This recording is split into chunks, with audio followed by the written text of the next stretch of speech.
जब हम चुनाव लड़ते हैं, राजनीति में नेता होते हैं तो दो तरह के नेता होते हैं। एक सकारात्मक नेता होता है, मतलब एक पॉजिटिव माइंडसेट का नेता होता है, जो आपको बताएंगे कि हम आपके लिए क्या करना चाहते हैं, किस तरह से विकास करना चाहते हैं, किस तरह से हम असम में बदलाव लाना चाहते हैं, हम असम की संस्कृति, हम असम की जो भावनाएं हैं उसको किस तरह से हम प्रोटेक्ट कर सकते हैं। एक वो तरह की राजनीति होती है, और दूसरी ये होती है कि ध्रुवीकरण कराओ, एक दूसरे से लड़ाओ, किसी को एक दिन कोई गाली दे दो, किसी को दूसरे दिन किसी और को गाली दे दो, किसी के परिवार पर आक्रमण करो। तो ये हमारी राजनीति ना हुई है कभी और न कभी होगी।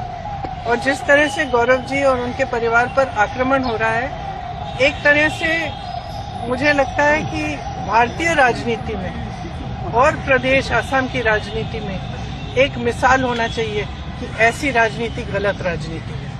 किसी के बच्चों पे, किसी की परिवार पर इस तरह से वार नहीं होना चाहिए, और खास तौर से जब सारा गलत सारा झूठ है।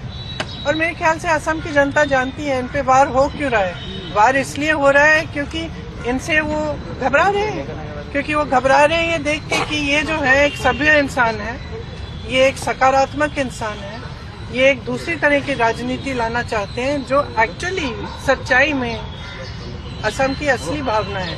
देखो, अगर असम की जनता की असली भावना ये नहीं होती तो वो जुबिन गर्ग जैसे व्यक्ति से नहीं जुड़ती।